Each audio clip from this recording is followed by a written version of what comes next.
Hello students, आज की video में हम डिस्कस करेंगे derivatives of functions in parametric forms. अब जैसा कि आपको पता है कि किसी भी टॉपिक को करने से पहले सबसे पहले हम उसका बेसिक पार्ट अच्छे से करते हैं।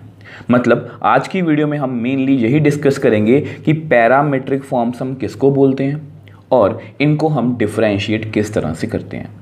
और अगर आपने इस पार्ट को अच्छे से सीख लिया तो आपको एक्सरसाइज 5.6 की एग्जाम्पल्स और क्वेश्चन करने में कोई भी प्रॉब्लम नहीं आएगी। अब देखो, पैरामीट्रिक फॉर्म्स को अच्छे से समझने के लिए मैं थोड़ा सा आपको पीछे ले जाना चाहता हूं कि जितने भी हमने अभी तक डेरिवेटिव्स में डिफरेंट फंक्शंस पढ़े हैं, तो सबसे पहले ब्रीफ में थोड़ा सा उनके बारे में डिस्कस करेंगे।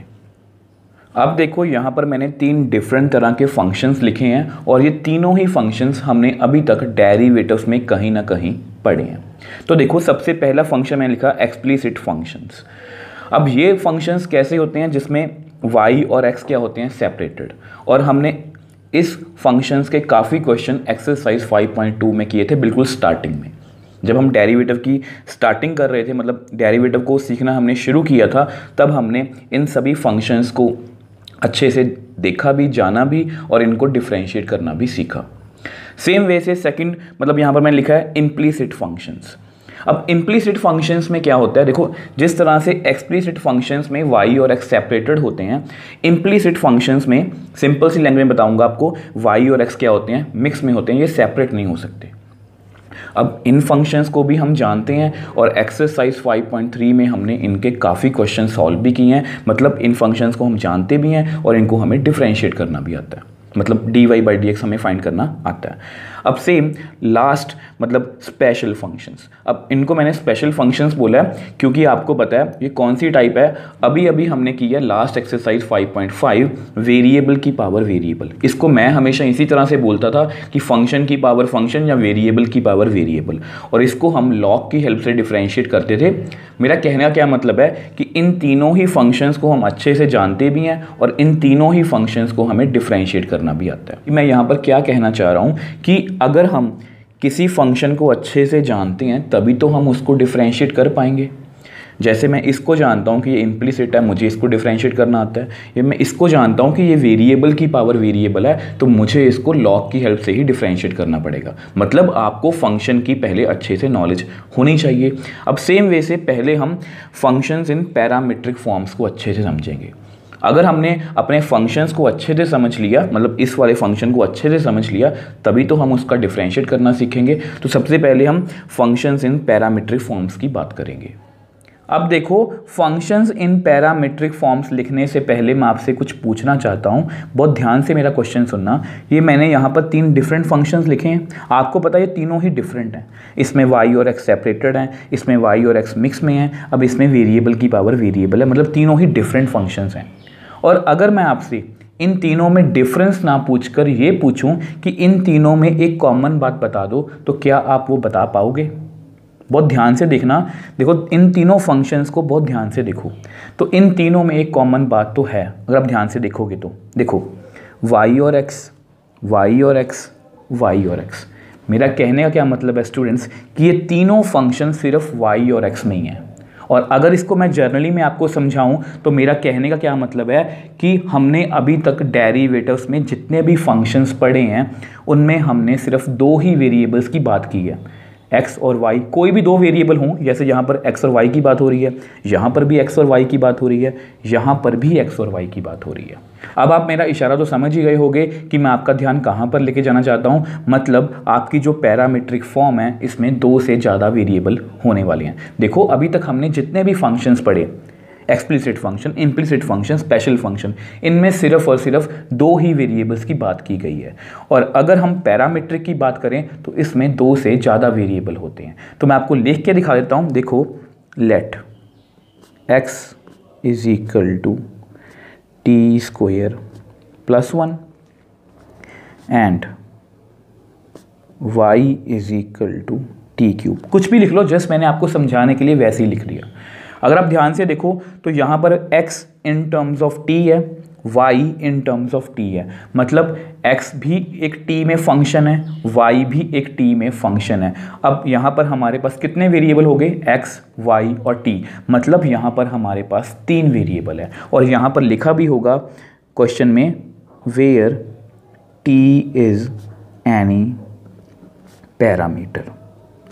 पैरामीटर का मतलब वेरिएबल, मतलब x और y दोनों t पर डिपेंड कर रहे हैं। x भी t पर डिपेंड कर रहा है क्योंकि x in terms of t है, y भी t पर डिपेंड कर रहा है क्योंकि y भी इन टर्म्स ऑफ t है। तो इसलिए t क्या हो गया हमारा, पैरामीटर, तो इसलिए हम इसको क्या बोलते हैं, फंक्शंस इन पैरामीट्रिक फॉर्म्स।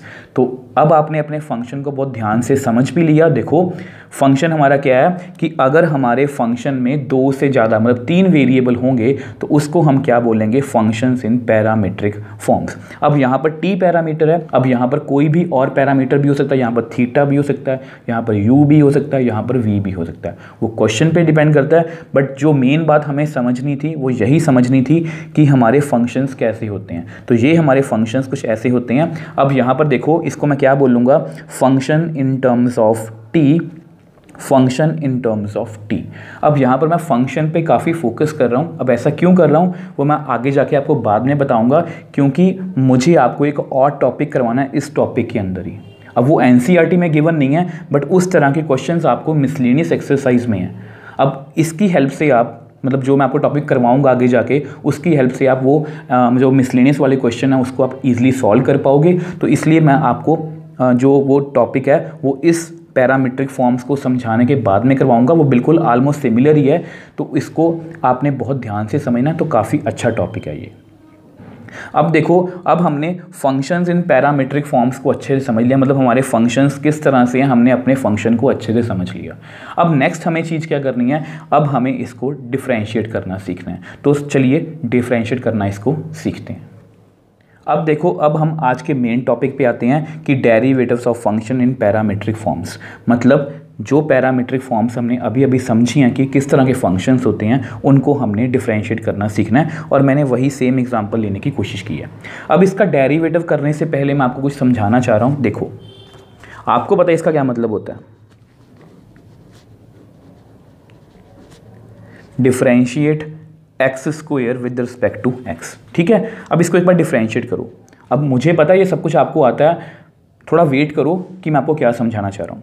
देखो, आपको पता है हम हमेशा यही रूल फॉलो करते हैं डेरिवेटिव। मैंने आपको डेरिवेटिव में हमेशा एक ही रूल को फॉलो करवाया। सबसे पहले पावर कितनी है, 2, एक पावर कम हो जाएगी, उसके बाद डेरिवेटिव ऑफ फंक्शन कौन है हमारा, x। मैंने आपको इसी तरह सॉल्व करवाया। तो यानी कि 2x और x का derivative with respect to x 1। और इसको आप याद करने के लिए ये भी कह सकती हो कि dx आपस में कैंसिल आउट।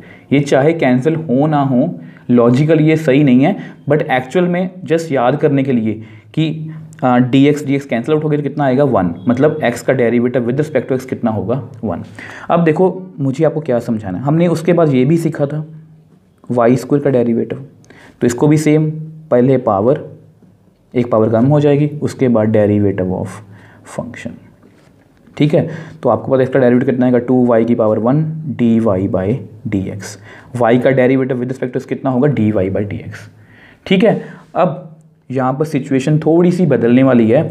अगर मैं देखो विद रिस्पेक्ट टू t करूँ x स्क्वायर को, तो कैसे करेंगे, तो 2 पावर पहले सॉल्व होगी, उसके बाद डेरिवेटिव ऑफ फंक्शन, मतलब पावर के बाद फंक्शन का डेरिवेटिव। अब मैं यहाँ पर आपको क्यों समझा रहा हूँ, क्योंकि कुछ बच्चे क्या करते हैं, कुछ बच्चों ने सिर्फ क्रैम किया होता है कि एक्स स्क्वायर का डेरिवेटिव कितना है, 2x। आपको पता है इसका आंसर कितना आएगा, 2x ही आएगा। तो मैं हमेशा आपको यही बोलता हूँ कि प्लीज़ आपने डेरिवेटिव में कुछ भी क्रैम नहीं करना। और अगर आपको ये रूल आता है, अगर आपने हमको स्टार्टिंग से डेरिवेटिव में फॉलो किया है, तो आपसे गलती होने के चांसेस बहुत कम है, क्योंकि मैंने आपको हमेशा यही रूल लगवाया, पहले पावर फिर फंक्शन। और आपको पता है dx बाई डी एक्स 1 आ गया, dy बाई डी एक्स वही सेम ही रहेगा, क्योंकि y का derivative with respect to x dy by D x होता है। अब सेम यहाँ पर है, तो 2x और x का derivative with respect to t 1 नहीं हो सकता, कितना आंसर आएगा, dx बाई dt। तो यही मेन बात मुझे आपको समझानी थी, यही मेन डिफरेंस यहाँ पर और यहाँ पर है। देखो यहाँ पर मैंने एक्स स्क्वायर का डेरिवेटिव किया, यहाँ पर मैंने एक्स स्क्वायर का डेरिवेटिव किया। यहाँ पर विद रिस्पेक्ट टू एक्स था तो यहाँ पर 1 आ गया। अब कुछ बच्चे बोलेंगे कि इसको हम याद कैसे करेंगे। अब याद करने की ज़रूरत नहीं है, ये रूल याद करने की ज़रूरत है। पावर फंक्शन थीटा, फंक्शन हमारा कौन था x, with respect to x कितना आ गया 1। फंक्शन हमारा कौन था x, with respect to t कितना आया dx/dt। तो यही मेन डिफरेंस है जो मुझे आपको समझाना है, और इसलिए मैं आपको हमेशा बोलता हूँ कि इस रूल से करोगे तो आपसे डेरिवेटिव में कोई भी गलती होने के चांसेस नहीं रहेंगे। तो प्लीज़ इस बात को आप याद रखोगे कि हम कोई भी फंक्शन को जो डेरिवेटिव कर रहे हैं वो किसके विद रिस्पेक्ट टू कर रहे हैं। यहाँ पर x के विद रिस्पेक्ट टू, यहाँ पर विद रिस्पेक्ट टू t। ठीक है, तो अब देखो इसको डिफ्रेंशिएट हमें कैसे करना है। देखो हमें फाइंड क्या करना है, हमें फाइंड करना है dy/dx। तो यहाँ पर दो अलग अलग फंक्शन है और दोनों इन टर्म्स ऑफ t हैं। तो देखो हम कैसे करेंगे।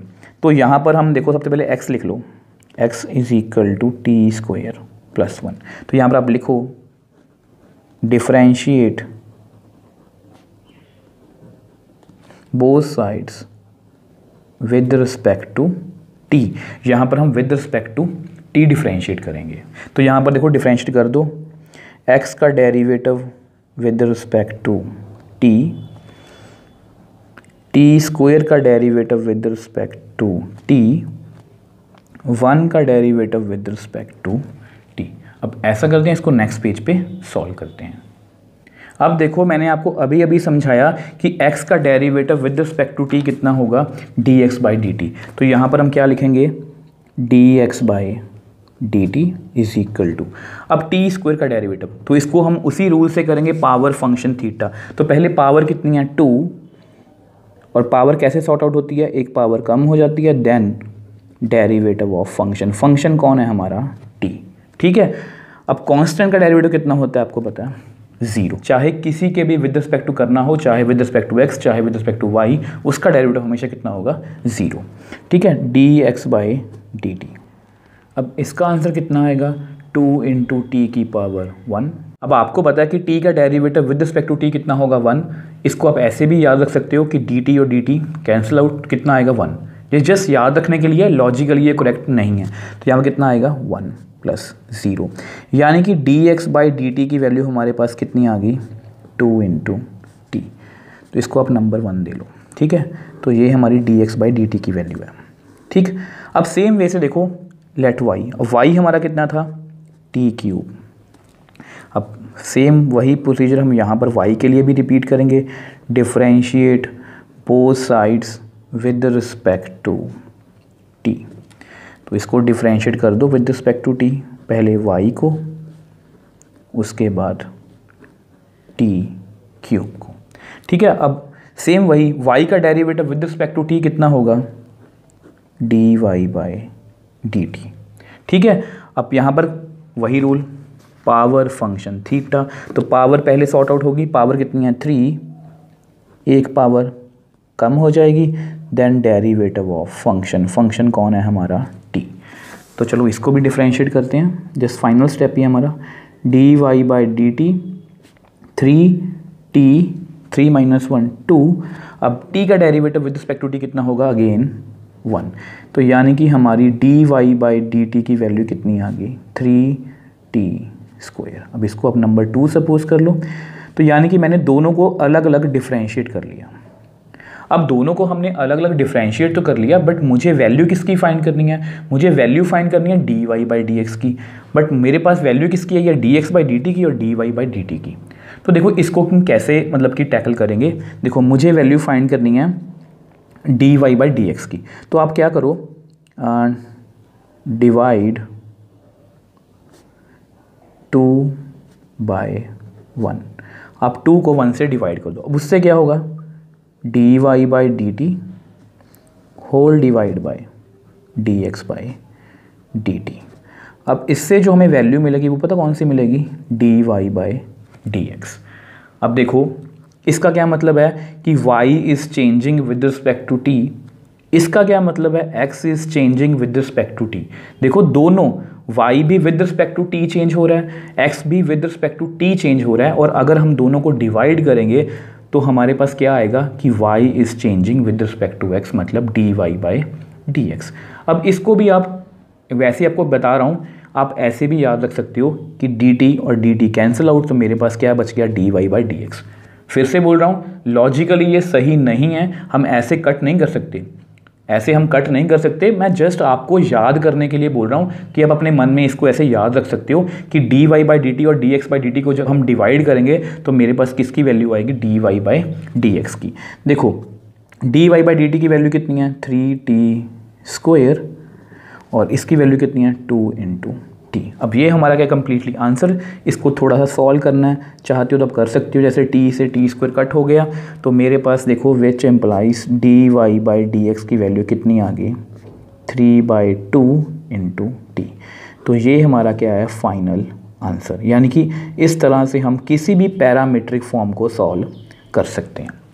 ठीक है, अब देखो हो सकता है आप में से कुछ बच्चों के मन में डाउट हो कि हमें ये वाला पॉइंट क्लियर नहीं हुआ कि dy/dt और dx/dt को अगर हम डिवाइड करेंगे तो मेरे पास dy/dx की वैल्यू कैसे आएगी, और ऊपर से आप ये भी बोल रहे हो कि dt और dt को हम कट नहीं कर सकते। अब इसको समझाने के लिए, देखो इस पॉइंट को समझाने के लिए मैं आपको रफ में कुछ समझाऊंगा, आई होप आपको वो अच्छे से क्लियर हो जाएगा। वैसे सारा प्रोसीजर आपको पता है, पहले हम x को अलग से डिफ्रेंशिएट करेंगे, y को अलग से डिफ्रेंशिएट करेंगे विद रिस्पेक्ट टू जो भी पैरामीटर गिवन होगा, उन दोनों को डिवाइड करेंगे और अल्टीमेटली हमारे पास आंसर आ जाएगा। तो इसको आप ऐसे भी याद रख सकते हो। अब जिनको डाउट है कि इसकी वैल्यू इसके इक्वल कैसे आ सकती है, अब उनको समझाने के लिए मेरे पास एक एग्जांपल है, बहुत ध्यान से समझनी है आपने। अब देखो इस पॉइंट को क्लियर करने के लिए मैंने एक एग्जांपल लिखी है। देखो ये मैंने जानबूझ के ऐसे फंक्शन लिखे हैं, आपको पता है x in terms of t, y in terms of t, मतलब ये पैरामीट्रिक फॉर्म्स हैं। एक बार डिफ्रेंशिएट करते हैं और एक बार प्रैक्टिस भी हो जाएगी हमारी। इसको कैसे डिफ्रेंशिएट करेंगे, विद रिस्पेक्ट टू t। इसको भी डिफ्रेंशिएट कैसे करेंगे, विद रिस्पेक्ट टू t। ठीक है, तो dx/dt की वैल्यू कितनी आएगी, 2t⁻2 - 1, और उसके बाद t का derivative with respect to t, मतलब dx/dt की वैल्यू कितनी आएगी, 2 × t, इसका डेरिवेटिव 1 ही होगा। सेम वे से देखो dy/dt, तो सेम उसी तरीके से t² को यहाँ भी कर देते हैं, तो कितना आएगा, dy/dt = 2 × t 2 - 1 dt/dt, dy/dt = 2 × t⁻1, जैसे यहाँ पर 1 है और इसका डेरिवेटिव 1 1, मतलब इसका आंसर भी 2t, इसका आंसर भी 2 × t। तो लास्ट में हम क्या करते हैं, दोनों को डिवाइड करते हैं, तो dy/dt को डिवाइड कर दो dx/dt से, तो कितना आएगा, dy/dx जो मैंने आपको बोला। ठीक है, तो 2t इसका आंसर भी 2t, कैंसिल आउट, तो कितना आंसर आ गया मेरे पास 1, यानी कि dy/dx की वैल्यू कितनी आ गई, 1। तो ये तो हमारी पैरामीट्रिक फॉर्म थी जो मैंने आपको यहाँ पर अभी समझाई। अब जो पॉइंट मुझे क्लियर करना है, मैंने आपको क्या बोला कि y is changing with respect to t, x is changing with respect to t, which implies y is changing with respect to x। अब इस पॉइंट को समझाने के लिए मैं इस क्वेश्चन को थोड़ा सा चेंज करूँगा। देखो x is equal to t², y is equal to t², मतलब x भी t² के इक्वल है और y भी, विच एम्प्लाइज मैं ये लिख सकता हूँ कि y is equal to x। अब इसका डिफ्रेंशिएट करना with respect to x, y का derivative with respect to x, x का derivative with respect to x। अब आपको पता है y का derivative with respect to x कितना होगा, dy/dx, x का derivative with respect to x कितना होगा, 1। अब आप आंसर मैच करना जरा, इसका आंसर कितना आया था हमारे पास, इतना सारा सॉल्व करके 1, यहाँ पर भी हमारा आंसर कितना आ रहा है, 1। दैट मीन्स जो मैं आपको बोल रहा हूँ कि देखो अगर x भी t के ऊपर डिपेंड कर रहा है और y भी t के ऊपर डिपेंड कर रहा है, तो दैट मीन्स y और x दोनों एक दूसरे के ऊपर डिपेंड कर रहे हैं। देखो इसको और अच्छे से समझते हैं, x और t सेम रूम में रहते हैं, और यहाँ पर मैं बोल रहा हूँ कि y और t भी सेम रूम में रहते हैं, x और t भी सेम रूम में रहते हैं, y और t भी सेम रूम में रहते हैं। दैट मीन्स ये तीनों एक ही रूम में रहते हैं। तो मैं मतलब ये बोल सकता हूँ कि x और y भी क्या है, सेम रूम में रहते हैं। x t के साथ रह रहा है और t y के साथ रह रहा है, दैट मीन्स x भी y के साथ ही रह रहा है, मतलब x और y में डायरेक्ट रिलेशन होगा, जो मैं आपको बोलना चाह रहा हूँ। x in terms of t, y in terms of t, x t के विद रिस्पेक्ट टू चेंज होगा, y भी with respect to t change होगा, दैट मीन्स y और x के बीच में भी रिलेशन होगा, y with respect to x change होगा। मैं आपको यही समझाना चाह रहा हूँ और यही बात मैंने यहाँ पर प्रूव भी की।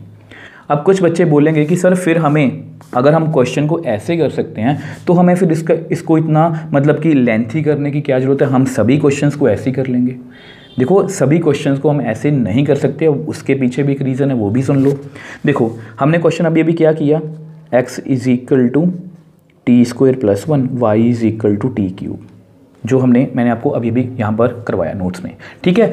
तो देखो अब जो ये क्वेश्चन था, ये मैंने जानबूझ के एग्जांपल ऐसी ली थी कि मैं डायरेक्टली x और y को सेम लिख सकूँ, x is equal to t square, y is equal to t square, आपको समझाने के लिए। अब हर बार इनको इक्वल लिखना मेरे लिए पॉसिबल नहीं है, मतलब कैलकुलेशन काफ़ी इंक्रीज हो जाएगी, मतलब मेरी सारी एफर्ट्स तो इनको आपस में रिलेशन बनाने में लग जाएंगी। तो वो सारी एफर्ट्स से बचने के लिए हम इसको हमेशा इस तरह से करेंगे कि x को अलग से differentiate with respect to t, y को अलग से differentiate with respect to t, और फिर बाद में दोनों को डिवाइड। दैट मीन्स हमारे पास किसकी वैल्यू आएगी, dy बाई dx की। तो ये तो है हमारी पैरामीट्रिक फॉर्म। आई होप आपको अच्छे से समझ भी आया होगा। अब यहाँ पर मैं जो आपको स्टार्टिंग में बात बोल रहा था कि मैं फंक्शंस पर ज़्यादा फोकस कर रहा हूँ कि function in terms of t, y भी function in terms of t, अब मैं आपको उस बात को समझाने की कोशिश करता हूँ। वो छोटा सा एक सब टॉपिक है इसी के अंदर, वो आपको मिसलिनियस में काफ़ी हेल्प करेगा। अब देखो ये हमारा नेक्स्ट छोटा सा टॉपिक है, फंक्शंस इन पैरामीट्रिक फॉर्म्स के अंदर derivative of a function with respect to another function. अब वैसे इस टॉपिक में और फंक्शंस इन पैरामीट्रिक फॉर्म्स में कोई भी डिफरेंस नहीं है, बट बात क्या है कि जब ऐसे क्वेश्चंस आते हैं ना इस फॉर्म में, तो बच्चे कई बार कंफ्यूज हो जाते हैं। आपकी एनसीईआरटी में एग्जाम्पल है 48, आगे जाके हम करेंगे वो एग्जाम्पल। अब उसमें बच्चे कंफ्यूज हो जाते हैं कि इनको हम डिफरेंशिएट कैसे करेंगे। तो आपको किसी तरह की कंफ्यूजन ना हो, इसलिए मैं इस टॉपिक को आपको एक बार करवा देता हूँ। ये बिल्कुल मान के चलो कि पैरामीट्रिक फॉर्म के जैसा ही है, ठीक है। यहाँ मैंने क्या लिखा, derivative of a function with respect to another function. Example लिखते हैं, ठीक है, एक एग्जाम्पल लिखते हैं। डिफरेंशिएट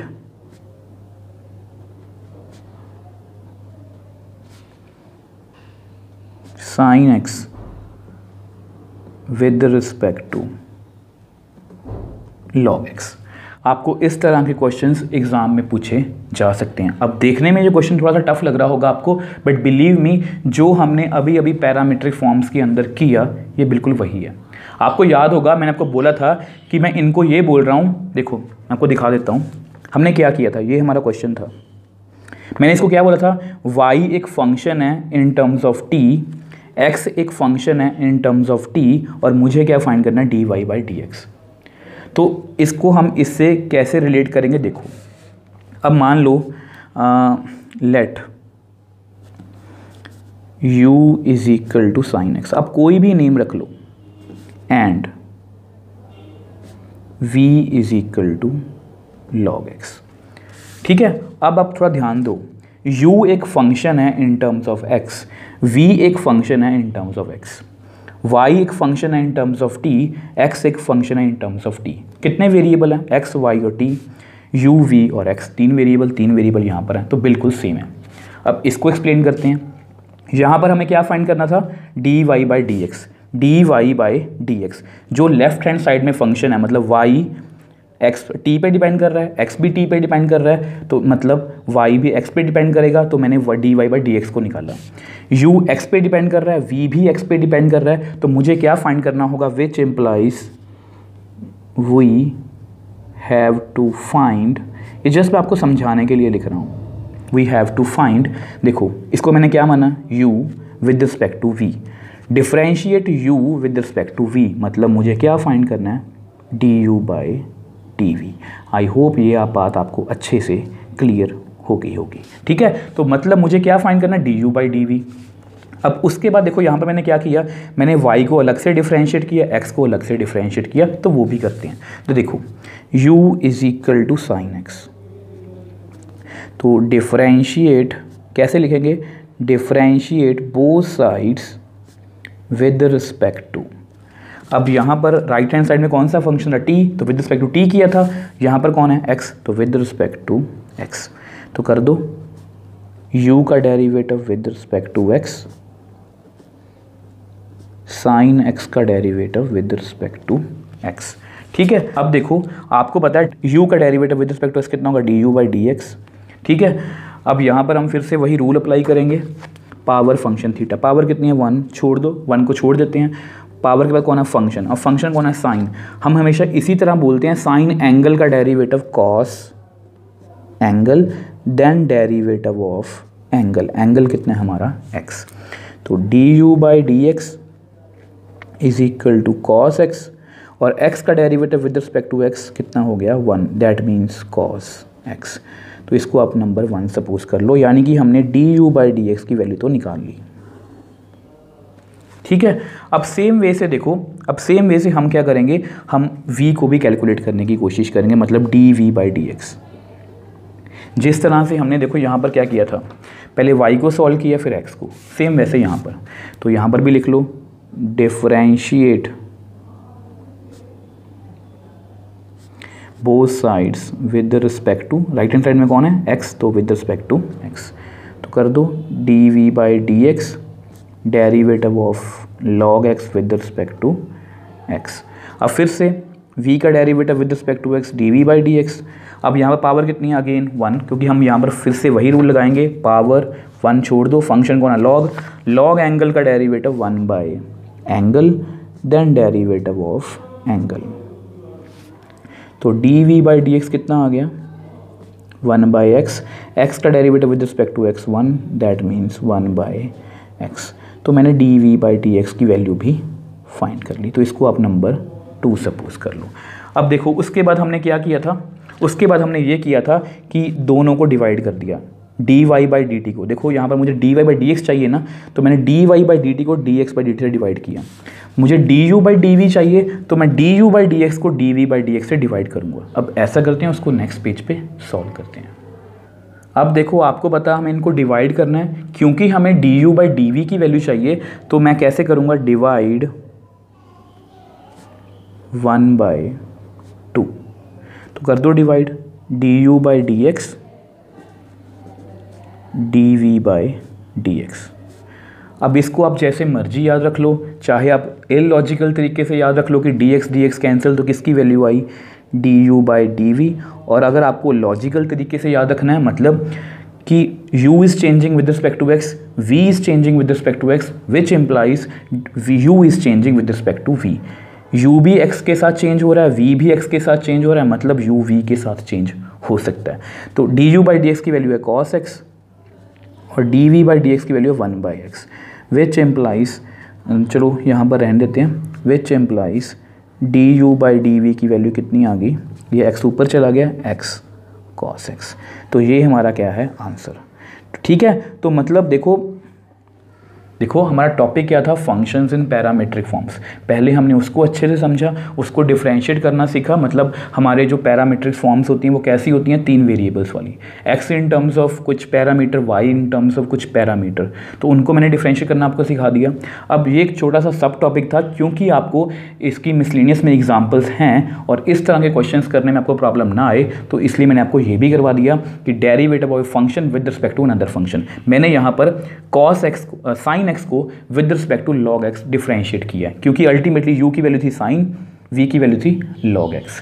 तो इस तरह से हमने पैरामीट्रिक फॉर्म्स की हेल्प से differentiate of a function with respect to another function भी सीख लिया। आई होप ये टॉपिक आपको अच्छे से समझ आया होगा। अब नेक्स्ट वीडियो में हम इस एक्सरसाइज की एग्जाम्पल्स और क्वेश्चंस को सॉल्व करने की कोशिश करेंगे।